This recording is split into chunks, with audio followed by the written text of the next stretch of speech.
Hey everybody, Adam Goodwin here. As most of you know, you see it on the title of the page.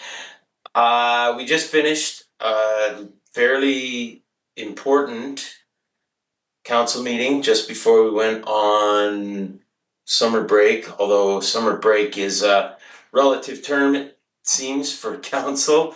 It means, yes, we're technically on a break, but we get called in for a whole bunch of things. Nothing wrong with that. That's what I signed up for. I'm here for you. A couple of the big things that we talked about is the provinces, and we had to go into closed for a lot of this, probably close to an hour and a half at the start.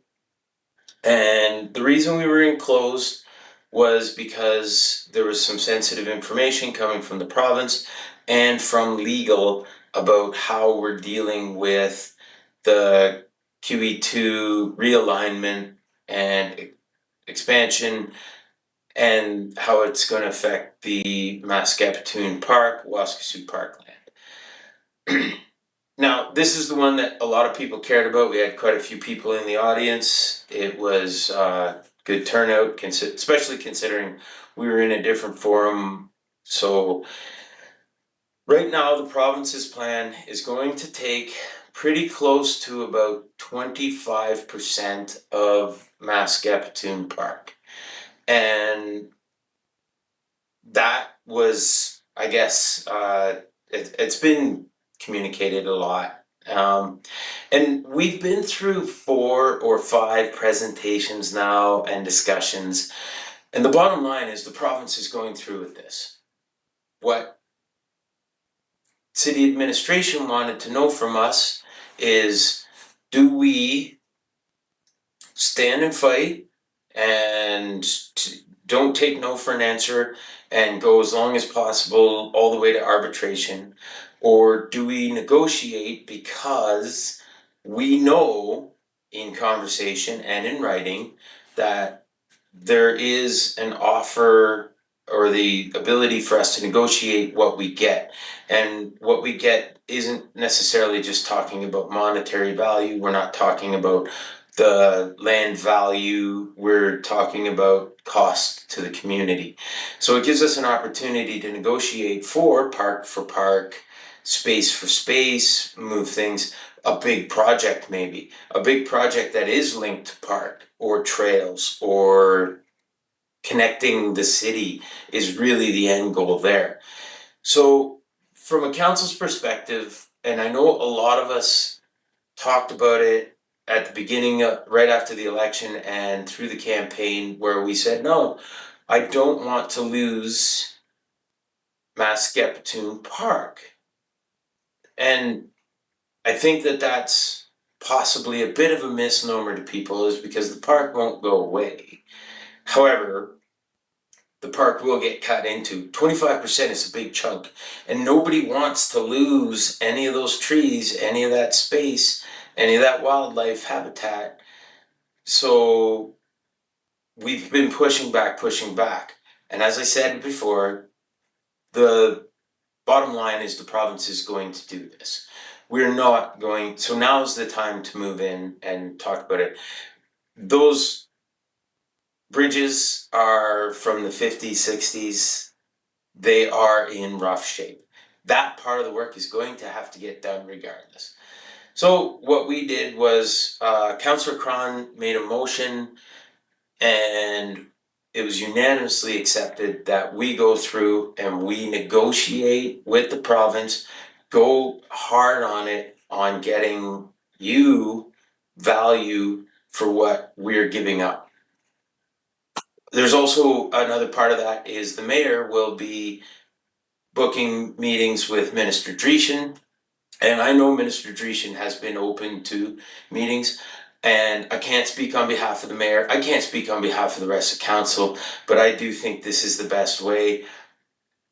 There was talk, and I myself said, well, we have to get legal involved.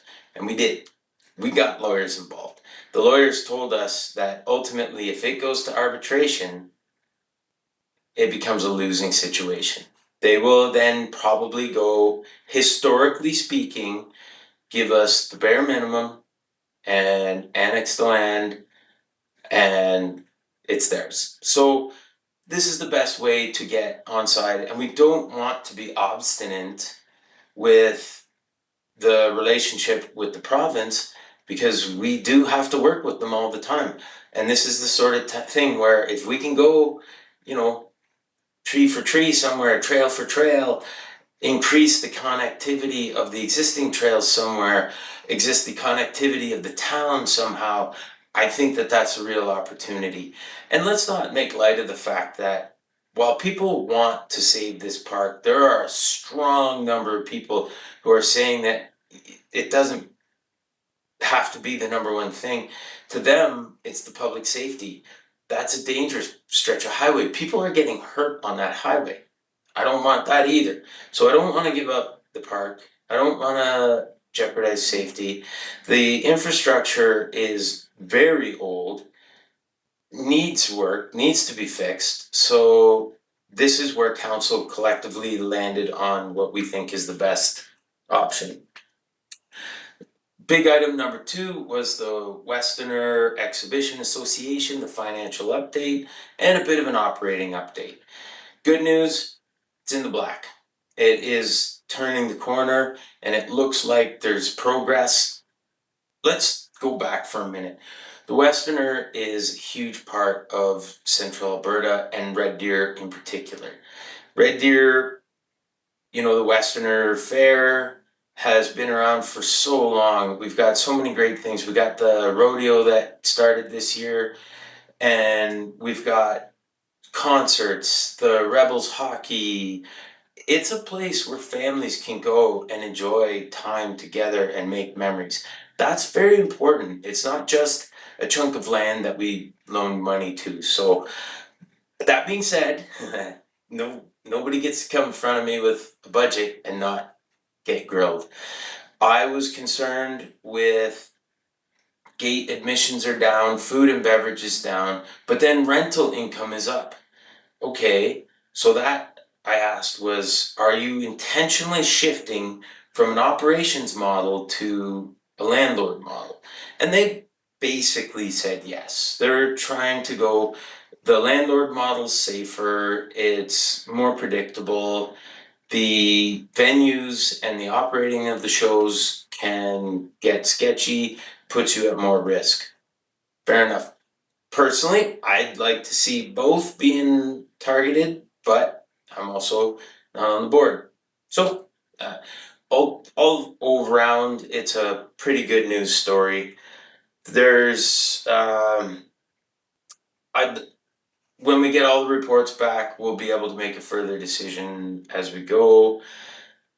There was a Kentwood public hearing, and so in Kentwood, if I don't have the map here, but on the northeast part of Kentwood, there's an area that they want to put into the Kentwood neighborhood plan, and that's going to be able to allow landowners to have a swap and allow different accesses.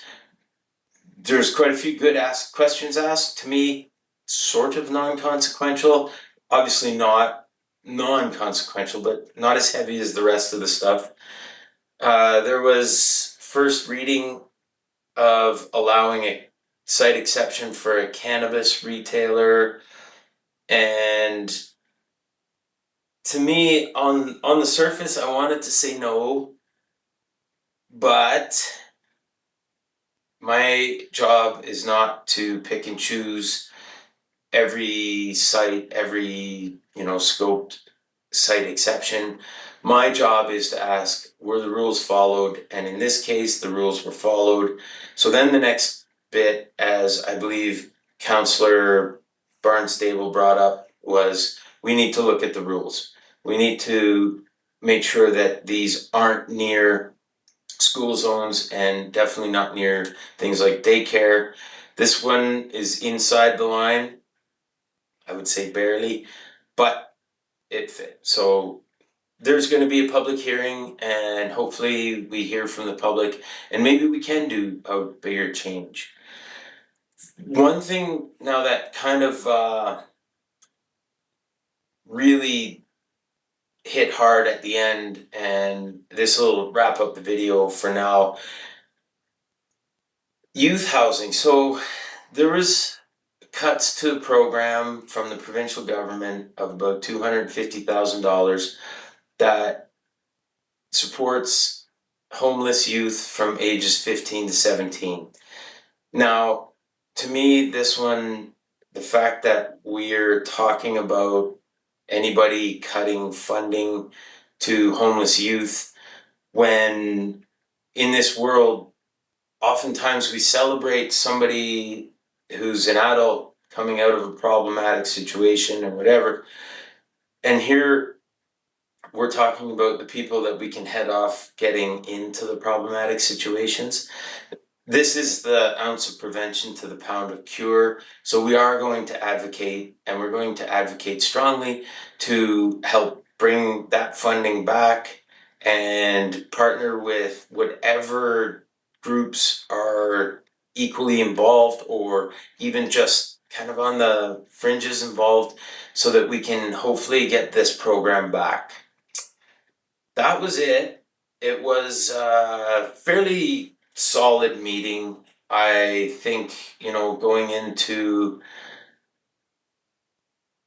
what would be considered our council break, we left on a strong note, sending a good message of responsibility and action where it matters. So I look forward to, as always, the respectful and sometimes a little heated, but always respectful conversations. Thank you very much, Red Deer. I genuinely appreciate representing you. So I hope you have a great couple of weeks in between seeing me. And obviously, I know I get to run into people all the time. I get to run into people at the events. The air show, fantastic. The Westerner days, fantastic.